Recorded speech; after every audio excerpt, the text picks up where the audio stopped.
اللہ نوازنا چاہتا ہے تبھی تو دل میں بات ڈالتا ہے، آپ کو مانگنے کی اتنی توفیق دیتا ہے کہ آپ کو تہجد کے سجدوں تک لاتا ہے، اور پھر دل میں اتنا کامل یقین پیدا کر دیتا ہے کہ میرے بندے، میرے لیے کچھ بھی ناممکن نہیں، بس مجھ سے مانگ کر تو دیکھ۔ اور تمہاری تہجد کی دعاؤں کی وجہ سے تمہیں وہ جلد حاصل ہو جائے گا جس کا تمہیں انتظار ہے۔ میرا اللہ دیر تو کرتا ہے پر کبھی مایوس نہیں کرتا۔ دیکھو، یوں اللہ کی ذات سے بے اعتبار نہیں ہوتے، وہ تم سے بہتر جانتا ہے کہ کب کس کو کس وقت دینا ہے، بس یقین رکھو اس پر۔ مانا کی پریشانیاں تکلیفیں بہت بڑی ہیں، مانا مگر رب کی رحمت سے تو بڑی نہیں ہے نا، مانگو اس سے، وہ دینے پر قادر ہے، بس تم مایوس نہ ہونا۔ وہ خود فرماتا ہے اور ان قریب تمہارا رب تمہیں اتنا دے گا کہ تم خوش ہو جاؤ گے۔ وہ نصیب بدلنے والی ذات جو دلوں میں خواہش ڈالتی ہے، وہ ان خواہشوں کو نصیب میں ڈالنے پر بھی قادر ہے، اور وہ ایسا وقت بہت جلد لائے گا جب آپ اپنی آنکھوں سے اپنے لیے معجزے ہوتے دیکھو گے، انشاءاللہ۔ بس جب تمہیں اپنی جانب بلاتا ہے تو وہ راضی ہونے کا ارادہ باندھے ہوتا ہے، اور جب تمہیں دعا کی توفیق دیتا ہے تو قبولیت کے لیے تمہاری دعا کے انتظار میں ہوتا ہے، پھر یوں مکمل کر دیتا ہے تمہیں کہ دنیا دیکھتی رہ جاتی ہے۔ جب نہ ملنے کا خوف ستانے لگے تو یقین سے دعا مانگنا، جب صبر نہ آ رہا ہو تو جانماز پر بیٹھ کر خوب رو لینا، جب ہمت ہارنے لگو نا، تب سجدوں میں اس سے ڈھیروں ساری باتیں کر لینا، جب آپ کو سکون نہ پہنچ رہا ہو تو تہجد پڑھ لینا، جب انتظار کرنا مشکل ہو جائے تو صبر سے اس کے معجزوں کا انتظار کرنا، بے شک وہ ہمارے دلوں کی حال جاننے والا ہے۔ اللہ کے سپرد کر دینا سیکھیں ہر چیز کو، ہر فیصلے کو۔ جب آپ جانماز پر بیٹھ جاتے ہیں تو بھاری دل کو خالی کر کے اٹھا کریں، ہر چیز اللہ کو سونپ کر اٹھا کریں، کیونکہ جو ہوا اس کی رضا سے ہوا، جو ہو رہا ہے اس کی رضا سے ہو رہا ہے، تو پھر آپ مستقبل کی فکر کیوں کرتے ہیں؟ نصیب لکھنے والے کو نصیب کا نگہبان رہنے دیں، آپ اس کے فیصلوں پر سر جھکا کر اطمینان سے چلتے رہیں، یقین رکھیں اس پر، وہ بہترین کرے گا۔ کبھی کبھی انسان بہت مایوس ہو جاتا ہے، ایسے لگتا ہے کہ سب کچھ ختم ہو گیا، زندگی سے جڑی ہر خوشی غم سب فنا ہو گئے ہیں، لیکن پھر اللہ ایسا راستہ نکال دیتا ہے کہ انسان حیران رہ جاتا ہے، بے شک وہ بڑی حکمت والا ہے۔ تمہارا بھی وقت آئے گا اور دیکھنا، تب اللہ اپنی سارے معجزے تمہارے ساتھ کھڑے کر دے گا۔ ایک شخص نے حضرت علی سے پوچھا کہ یا علی، ہمارے دل میں کسی دوسرے کے لیے اتنی محبت کیوں پیدا ہوتی ہے؟ کوئی اجنبی جسے ہم جانتے بھی نہ ہوں، اگر وہ ہمارے دل کو اتنا اچھا کیوں لگتا ہے؟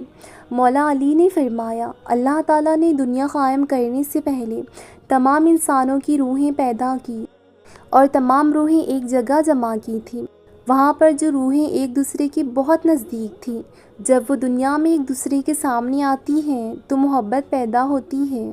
اصل میں روحوں کے ملنے سے محبت ہوتی ہے۔ ایسا ہو سکتا ہے نا کہ اللہ نے آپ کو وہی عطا کرنا ہو جو آپ مانگ رہے ہو، لیکن اس سے پہلے وہ آپ سے بڑے بڑے کام لینا چاہتا ہو سکتا ہے نا کہ اللہ آپ کو اپنے قریب کرنا چاہتا ہو کہ جب آپ اپنی خواہش پا بھی لیں تو اس رب کو نہ بھول جائیں۔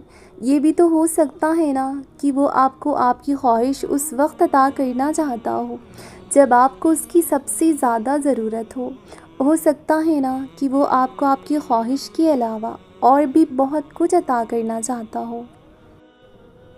تو اس آزمائش کی گھڑی میں اپنے رب پر بھروسہ رکھیں، وہ آپ کو آپ کی من پسند چیز ہی عطا کرے گا، لیکن صحیح وقت پر، اور یہ اس سے بہتر کون جان سکتا ہے جو ہم سے 70 ماؤں سے زیادہ پیار کرتا ہے۔ وہ رب تمہاری مرضی کے مطابق تمہاری زندگی کو بدلے گا، بس صبر کرنا اور کامل یقین رکھنا، وہ تمہاری کہانی مکمل کر دے گا، اس کے یہاں دیر ہے اندھیر نہیں۔ تم کیوں سوچتے ہو کہ اللہ رب العزت کو تمہاری پرواہ نہیں؟ اللہ رب العزت جانتا ہے ہر اس درد کو جسے تم لفظوں میں بیان نہیں کر سکتے، اور اس خوف کو جو تمہیں اندر ہی اندر کھائے جا رہا ہے، ہر اس دعا کو جس کے پورا ہونے کے انتظار نے تمہیں تھکا دیا ہے۔ وہ الودود ہے، 70 ماؤں سے زیادہ محبت کرنے والا۔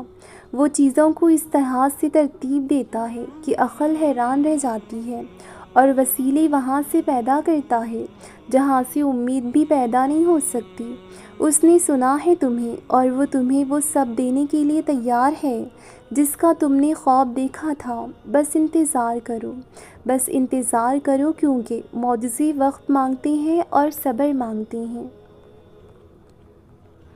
یقیناً وہ بہت ہی قریب ہے کہ جب تمہارا رب تمہیں خوش کرنے میں کوئی کسر نہیں چھوڑے گا، بلکہ ویسے ہی جیسے کہ تم نے اس کی رضا کے لیے اپنی خواہش کو قربان کرتے ہوئے اپنے صبر سے اسے راضی کرنے میں کوئی کسر نہیں چھوڑی۔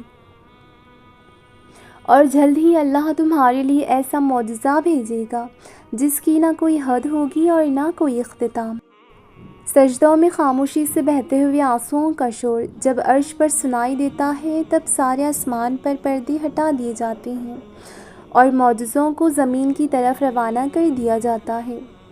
تم کیوں پریشان ہوتی ہو؟ کیوں ایسا سوچتی ہو کہ جو مانگ رہے ہیں، جس کے لیے تڑپ رہے ہیں، جس کی وجہ سے تہجد سے جڑ گئے، تمہیں لگتا ہے کچھ حاصل نہیں ہوگا؟ حالانکہ ایسا کچھ نہیں ہے۔ وہ خالی ہاتھ نہیں لوٹاتا، بس ایک مقرر وقت پر سب مل ہی جاتا ہے۔ اس نے جو لکھا ہے وہ تمہارے حق میں بہترین لکھا ہے۔ یقین رکھو، صبر کرو اور انتظار طویل کر دو، شکر کرو اور یقین نہیں توڑو۔ دل کا سکون بھی دے گا، دعا بھی قبول کرے گا۔ ہم اللہ سے جو مانگ رہے ہیں وہ ہمارے لیے تو ناممکن ہے، مگر دل بار بار یہ گواہی دے رہا ہے کہ اللہ مجھے دے گا۔ ایک یقین، اطمینان ہے دل میں کہ ہماری دعاؤں کو قبول فرمائے گا۔ دعا چاند کو 2 ٹکڑوں میں تقسیم کر کے اپنی جگہ سے سرکا سکتی ہے۔ تمہیں کیا لگتا ہے کہ وہ تمہارا مقدر نہیں بدل سکتی؟ جو دعا حضرت موسیٰ علیہ السلام کے لیے سمندر کو 2 حصوں میں تقسیم کر سکتی ہے، تمہیں کیا لگتا ہے کہ وہ تمہارے لیے ناممکن سے ممکن کے وسیلے پیدا نہیں کر سکتی؟ جو دعا سلگتی ہوئی آگ کو ٹھنڈا کر سکتی ہے، تمہیں کیا لگتا ہے کہ وہ تمہاری اس تڑپتے ہوئے بے قرار دل کو قرار نہیں دلا سکتی؟ تمہاری دعائیں وہ سب کر سکتی ہیں جو تمہارا مقدر نہیں کر سکتا، اور دعاؤں سے تو رب بھی مل جاتا ہے، تو پھر یہ چاہت کیا چیز ہے؟ بس تمہیں یہ یقین رکھنا ہے کہ جو اس سے مانگ لیا جائے وہ مل کر ہی رہتا ہے، پھر وہ تمہیں وہاں سے دے گا کہ تم حیران رہ جاؤ گے۔ مشکل اگر بڑی ہے تو پھر پریشان ہونے کی ضرورت نہیں، کیونکہ اللہ کے کن کے بعد کچھ بھی ناممکن نہیں رہتا، اور جب وہ کن کہتا ہے تو دنیا کی ساری طاقتیں فیکن کرنے کے لیے متحرک ہو جاتی ہیں۔ دعاؤں کا کوئی رنگ تو نہیں ہوتا، لیکن جب یہ رنگ لاتی ہیں تو زندگی میں رنگ بھر جاتی ہیں۔ حسبنا اللہ و نعم الوکیل، ہمیں اللہ ہی کافی ہے اور وہ بہترین کارساز ہے۔ اگر تمہارا دل بار بار تم سے اس بات پر لڑتا ہے کہ ابھی ہار نہیں ماننی، ابھی اور بھی شدت سے اللہ سے یقین رکھنا ہے، ابھی آسمانوں سے دعاؤں کی قبولیت اترتی دیکھنی ہے، ابھی کن فیکن کی خوشبو محسوس کرنی ہے، تو جان لو اللہ کی طرف سے ہمت آئے گی، بہت جلد معجزے بھی آنے والے ہیں۔ یہ لمبا راستہ ایک دن ختم ہو جائے گا، اور یہ تکلیفیں ضرور دور ہو جائیں گی، اور یہ دن بھی گزر جائیں گے اور واپس نہیں آئیں گے، اور یہ جو آپ کے دل میں توڑ پھوڑ ہے اس کو بھی اللہ جی دور کر دیں گے، اور یہ جو آپ کے دل میں توڑ پھوڑ ہے اس کو بھی اللہ جی دور کر دیں گے۔ اللہ پر بھروسہ رکھیں۔ بہت شدت خواہش اور خلوص سے مانگنے کے بعد بھی اگر آپ محروم رہ جائیں تو اس محرومی کو اپنی ذات پر بوجھ مت سمجھیں، اور یہ بات یاد رکھیں کہ وہ اللہ جانتا ہے کہ آپ کے لیے کیا بہتر ہے اور کیا نہیں۔ جو دھوکہ دیتے ہیں وہ دراصل دھوکہ کھا رہے ہوتے ہیں، جن کی نیتیں صاف ہوں ان کو بندشوں کا سامنا بہت کم کرنا پڑتا ہے۔ کیا پتہ یہ دعا تمہاری آخری دعا ہو اور اس کے بعد رنگوں کی برسات ہو۔ کیا پتہ یہ آنسو غم کے آخری ہو اور اس کے بعد خوشی کے آنسو جھلکتے نظر آ جائیں۔ کیا پتہ یہ اذیت آخری ہو، اس کے بعد معجزے ہوں۔ اس آزمائش کے بعد تمہاری وہ ساری دعائیں قبول ہونے والی ہیں جن کو تم بھول گئے تھے یا جن پر تم نے صبر کر لیا تھا۔ اس مٹ جانے والی دنیا میں نا ہر چیز عارضی ہے۔ اگر خوشی کا موسم نہیں رہا نا تو غم کا موسم بھی نہیں رہے گا۔ وہ سہونا رب ہے نا، ہماری دعائیں کبھی رد کرتا ہی نہیں۔ بس وہ سہونا رب ہمارا صبر آزماتا ہے کہ میرا بندہ مجھ سے کتنی محبت کرتا ہے۔